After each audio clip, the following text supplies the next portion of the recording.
Hello friends, welcome to my YouTube channel. तो आज हम लिटरेचर में पढ़ेंगे जोफ्री चौसर के बारे में।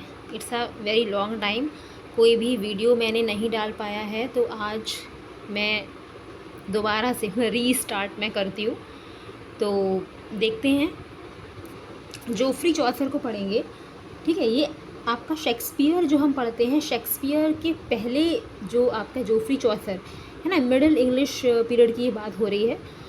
मैं आपको बिल्कुल सिस्टमेटिक वे में पढ़ा दूंगी, लेकिन अभी आज हम स्टार्ट कर रहे हैं जोफ्री चौसर से। ओके, देखिए, मिडिल इंग्लिश टाइम पीरियड की अगर हम बात करें तो उससे ये बिलोंग करते हैं जोफ्री चौसर।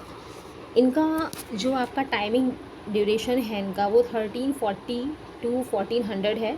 ठीक है, 1340 टू 1400, ये ध्यान रखेंगे, क्योंकि इनका बर्थ 1340 में हुआ था और इनका जो डेथ है वो 1400 में हुआ था। ठीक है, तो इन्हें क्या कहा जाता है? The father of English poetry and literature and morning star of Renaissance. ठीक है, अच्छा, चाइल्ड ऑफ रेनेसा किसे कहते हैं?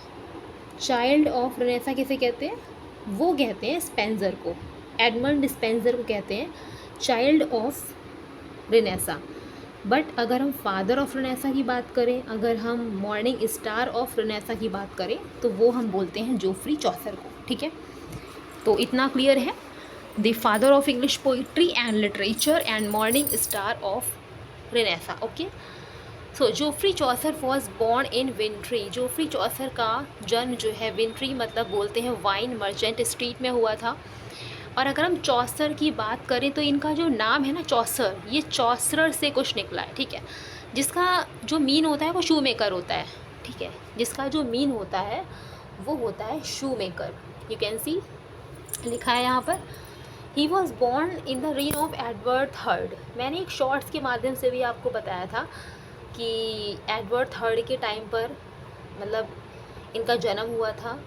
एंड जो इनका जो पूरा लाइफ इन्होंने अपनी जी है वो रिचर्ड सेकंड के टाइम पर, और जो इनकी डेथ हुई है वो हेनरी फोर्थ के टाइम पर हुई है। ठीक है, तो he was born in the reign of Edward third, lived through Richard II and died in the reign of Henry IV.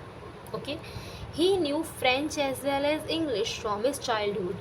ये इंग्लिश को और फ्रेंच को अपने बचपन से ही जानते थे, मतलब पढ़ा हुआ था इन्होंने, समझा हुआ था उस भाषा को। In Italy he came into contact with the leading man of letters. अच्छा, इटली जब ये गए थे, ठीक है, जब इटली गए तो किसके कांटेक्ट में आए थे? लीडिंग मैन ऑफ लेटर्स, मतलब कि दांते, पेटार्क एंड बकैसियो। ठीक है, एंड इटालियन लिटरेचर, मतलब इटालियन लिटरेचर से बहुत ही ज़्यादा इन्फ्लुएंस थे, इंस्पायर थे। और जब आगे हम देखेंगे तो लिटरेरी करियर इनका, उसको भी इन्होंने 3 पार्ट्स में डिवाइड किया है, फ्रेंच, इटालियन एंड इंग्लिश। ठीक है, तो उसमें एक आपका जो इनका जो मतलब लिटरेरी करियर जो इन्होंने पार्ट में डिवाइड करा है, उसमें इटालियन पार्ट भी है, उसमें भी उन्होंने कुछ वर्क्स लिखे हैं।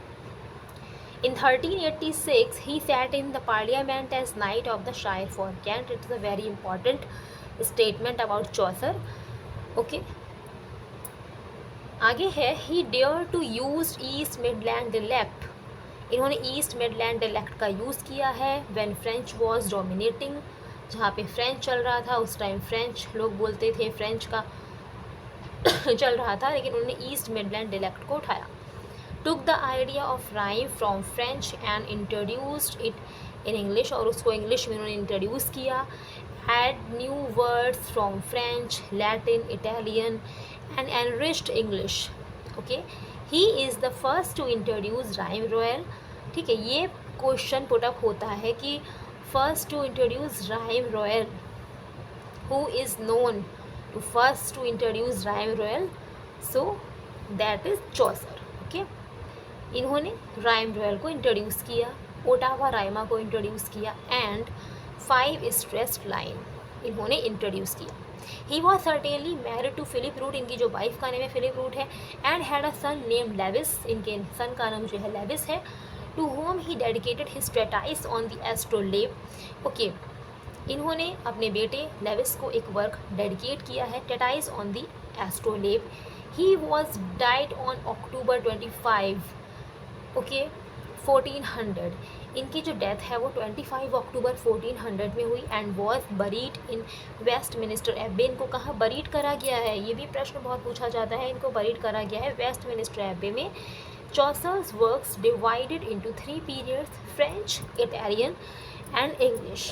ओके, तो मैंने बताया था कि इनके वर्क्स को 3 पीरियड्स में डिवाइड किया गया, फ्रेंच, इटालियन एंड इंग्लिश।